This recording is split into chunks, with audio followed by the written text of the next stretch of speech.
مولاي صل وسلم دائما أبدا على حبيبك خير الخلق كلهم مولاي صل وسلم دائما أبدا على حبيبك خير الخلق كلهم محمد سيد الكونين والثقلين محمد.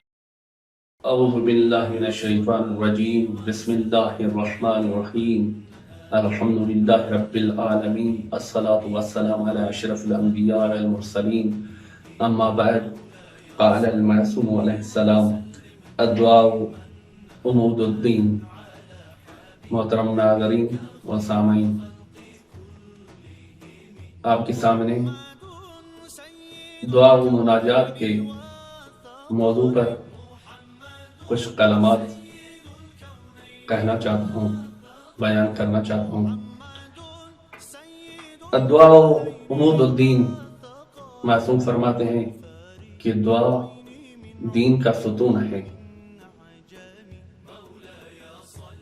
کوئی چیز اگر کھڑی ہوتی ہے، قائم ہوتی ہے، تو چند ستونوں پر ہوتی ہے. ان ستونوں میں سے ایک دعا بھی ہے جو دین کو قائم کر کے رکھ کر بیٹھی ہے. دوسری حدیث میں بیان ہوا ہے الدعاء مخ العبادت، دعا عبادت کا مغز ہے. دعا عبادت کا مغز ہے. ہر چیز کا کوئی مغز ہوتا ہے، لیکن عبادت کا مغز دعا ہے. اگر خدا کسی سے ناراض ہو جائے تو اس سے دعا کی لذت چھین لیتا ہے. واقعاً بھی اگر کسی کو دعا میں لذت آتی ہے تو خدا کی طرف سے نعمت سمجھے کہ خدا ان کی مناجات میں، ان کی دعاؤں میں لذت عطا کر رہا ہے. جو دنیا کے امور میں مشغول ہو جاتے ہیں، خدا کے حرام کردہ کاموں کو انجام دیتے ہیں، مسلسل اصرار کرتے ہیں کہ حرام کام انجام دیتے رہیں، تو خدا ان کی دلوں سے مناجات کی لذت ختم کر لیتا ہے. دعا کے کتنے ہی نمونے ہمارے سامنے ہیں، لیکن جو دعا کا طریقہ ہمارے معصومین نے بیان کیا ہے، ایسا کسی فرقے اور مذہب اور دین میں بیان نہیں ہوا. مثلا دعائے کمیل میں امیر المومنین فرماتے ہیں وَأَمَرْتَهُمْ بِدُعَائِكَ وَضَمِنْتَ لَهُمُ الْإِجَابَةَ. اے خدا، تو نے اپنے بندوں کو دعا کا حکم دیا ہے اور اس کی ضمانت کی، اس کی قبولیت کی ضمانت دی ہے آپ نے. فَإِلَيْكَ يَا رَبِّ نَصَبْتُ وَجْهِي. بس خدا، میں نے تیری بارگاہ کا رخ کیا ہے. وَإِلَيْكَ يَا رَبِّ مَدَدْتُ يَدِّي. اور تیری طرف ہی میں نے مدد کے لیے اپنا ہاتھ پھیلایا ہے. فَبِعِزَّتِكَ اسْتَجِبْ لِي دُعَائِي. بس خدا، تجھے اپنی عزت کا قسم میری دعا قبول فرما.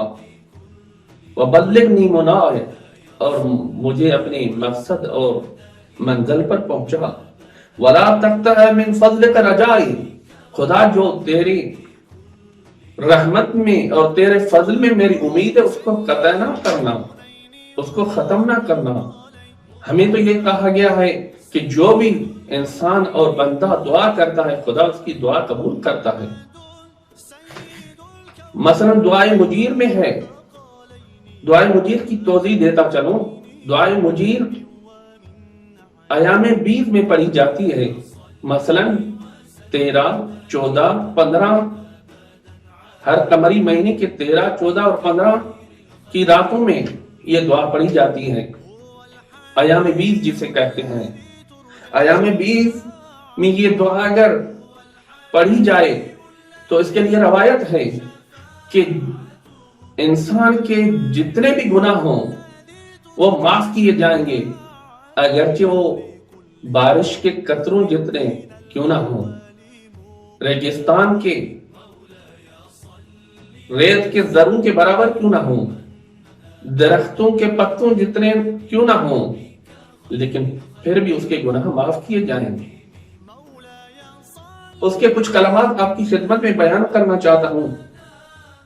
دعائے مجیر میں آیا ہے کہ سبحانک یا اللہ، تعالیت یا رحمان، اجرنا من النار یا مجیر، کہ خدا پاک ہے تیری ذات، اللہ بلند ہے تیری ذات، اجرنا من النار یا مجیر، ایک پناہ دینے والے ہمیں جہنم کی آگ سے پناہ دو۔ سبحانک یا ملک، تعالیت یا مالک، اجرنا من النار یا مجیر۔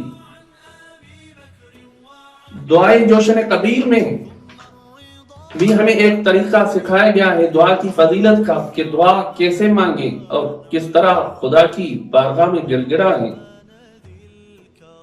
دعائے جوشن کبیر کے لیے روایت ہے کہ جو شباہی قدر میں 19 رمضان کی رات، 21 رمضان کی رات اور 23 رمضان کی رات، اگر ان تینوں راتوں میں انسان دعائے جوشن کبیر پڑھے تو اس پر جنت واجب ہو جاتی ہے اور جہنم اس پر حرام ہو جاتا ہے۔ اس کے علاوہ جو بیمار ہیں ان کو صحتیابی ملتی ہے، شفا ملتی ہے، جو مقروض ہیں ان کا قرض ادا ہوتا ہے۔ بڑی فضیلت والی دعا ہے یہ۔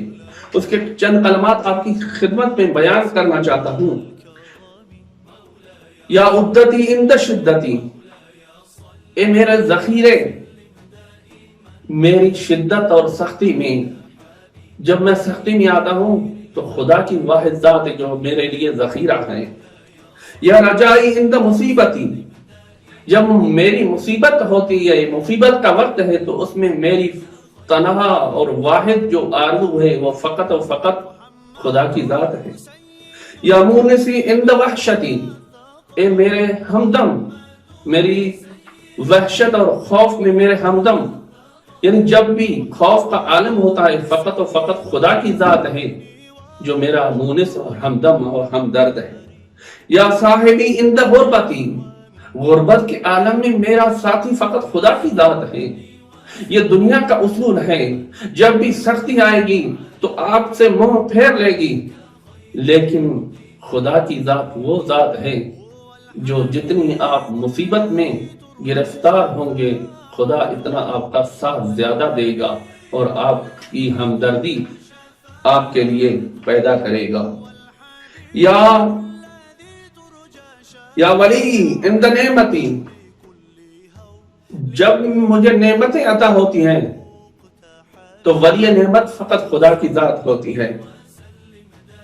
یا غیاسی عند قربتی، میرے فریادر فقط خدا کی ذات ہے، جب مجھے مصیبت آفتیں آتی ہیں تو فقط میرا فریادر، میرے فریاد سننے والا فقط خدا ہے۔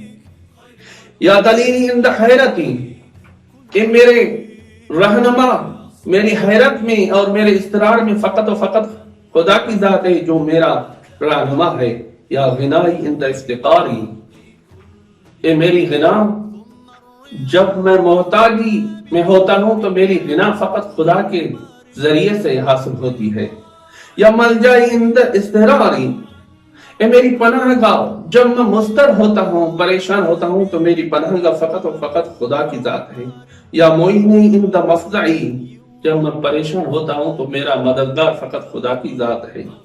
اس کے علاوہ دعائے سحر ہیں، دعائے افتتاح ہیں، صحیفہ سجادیہ کی تمام دعائیں ہیں، دعائے ابو حمزہ سمالی ہے جو ماہ رمضان کی شبوں میں پڑھنا مستحب ہے اور بہت ثواب ہے۔ اس کے علاوہ مناجات امیر المومنین جو مسجد کوفہ میں اپنے پروردگار کے سامنے راز و نیاز کرتے تھے، یعنی گڑاتے تھے، واقعی یہ ایسی مناجات ہیں جس میں عرفان بیان کیا گیا ہے۔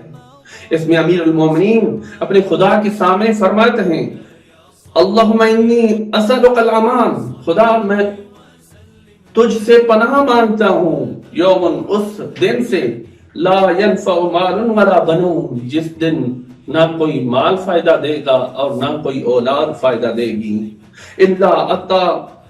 الا من اتا بقلب سلیم، سوائے اسی کے جو قلب سلیم اور پاک دل سے محشر کے میدان میں آئے۔ اللہم انی اسألک الامان، خدا میں پناہ مانگتا ہوں اس دن سے یفر المرء من اخیہ و امہ